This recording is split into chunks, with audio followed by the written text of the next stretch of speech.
નમસ્કાર જી સાહેબ, સૌ પ્રથમ તમારો પરિચય આપજો. હા, હું સરકારી વકીલ ભગવાનભાઈ એચ પટેલ, ગાંધીધામ.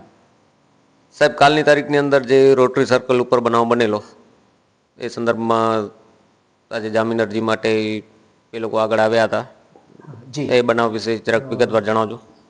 તારીખ 7/2/26ના રોજ ટાગોર રોડ ઉપર મોડી રાત્રે જે હિટ એન્ડ રનનો બનાવ બનેલો એની અંદર આરોપીઓના આજરોજ રિમાન્ડ પૂરા થતાં તમામ આરોપીઓને નામદાર કોર્ટમાં રજૂ કરેલા અને એમના વકીલોએ એમને જામીન ઉપર મુક્ત કરવા માટે મુખ્ય આરોપી નીતિન ગૌસ્વામી અને બાકીના 3 આરોપીઓને અલગથી બંનેની જામીન અરજીઓ મૂકી અને પોતે જામીન ઉપર મુક્ત થવા માટેની એમને માગણી કરેલી.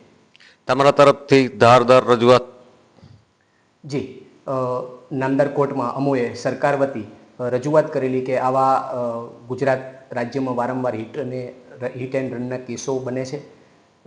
ખૂબ જ ગંભીર પ્રકારનો ગુનો હતો. રાત્રિના સમયમાં પોતે પોતાની નીતિને એની ગાડી સ્પીડમાં ચલાવી બેદરકારીપૂર્વક 2 વ્યક્તિઓનો સ્થળ ઉપર જ ભોગ લીધેલો અને અન્ય લોકોને પણ ઈજાગ્રસ્ત કરેલા. આમ આવા વ્યક્તિઓને જો જામીન ઉપર મુક્ત કરવામાં આવે તો તેની સમાજમાં વિપરીત અસર પડે અને આવા ગંભીર ગુનાના આરોપીઓને જો જામીન ઉપર મુક્ત કરો તો ફરી આવા ગુનાઓ બનશે. માટે અમે સરકાર વતી ખૂબ જ સખત વાંધો લીધેલો અને તમામ આરોપીઓને જામીન ઉપર મુક્ત ન કરવા રજૂઆત કરેલી, જેથી નામદાર કોર્ટે અમારી રજૂઆતોને ધ્યાને રાખી તમામને જેલ ભેગા કરેલા. આરોપીઓના નામ જણાવજો સાહેબ.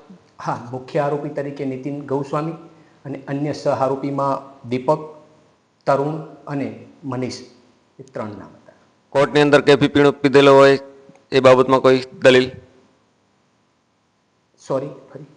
આ લોકો કેફી દ્રવ્ય પીધેલા હતા એવા આક્ષેપો થઈ રહ્યા છે. એ વિશે એવી કોઈ રજૂઆતો ત્યાં થયેલી નથી.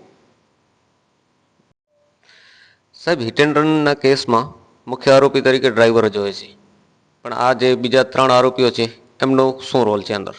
હા, હવે જ્યારે આ લોકો ગાડી લઈને નીકળેલા ત્યારે નીતિન ગાડી ચલાવતો હતો, અન્ય 3 આરોપીઓ ગાડીમાં બેઠેલા હતા અને એ લોકોએ એક શરત લગાવી લીધી કે તું કેટલી સ્પીડમાં ગાડી ચલાવી શકે છે. આમ એમને ખબર જ છે કે વાહન સ્પીડમાં ચલાવવાથી કોઈની જિંદગી જોખમાં છે, આવું કૃત્ય થાય તો નિર્દોષ લોકો માર્યા જશે. તેમ છતાં પણ એમણે આવું ફૂલ સ્પીડમાં વાહન ચલાવી અને ટક્કર મારેલી અને ત્યારબાદ પણ બનાવ બન્યા બાદ એ લોકો નીચે ઉતર્યા બાદ એમણે એક આરોપી એ બીજા આરોપીને મદદગારી કરીને ભગાડી દીધેલા અને મનીષ નામનો વ્યક્તિ ત્યાંથી આવી ગયેલો અને એને કહ્યું કે તમે બધા ત્યાંથી ભાગી જાઓ. આમ એકબીજાએ મદદગારી કરી હોય અને આવું જાણવા છતાં આવું કૃત્ય કરેલું હોય એટલે તમામનો મદદગારીનો રોલ એ હોવાથી એમની ઉપર આવો ગંભીર પ્રકારનો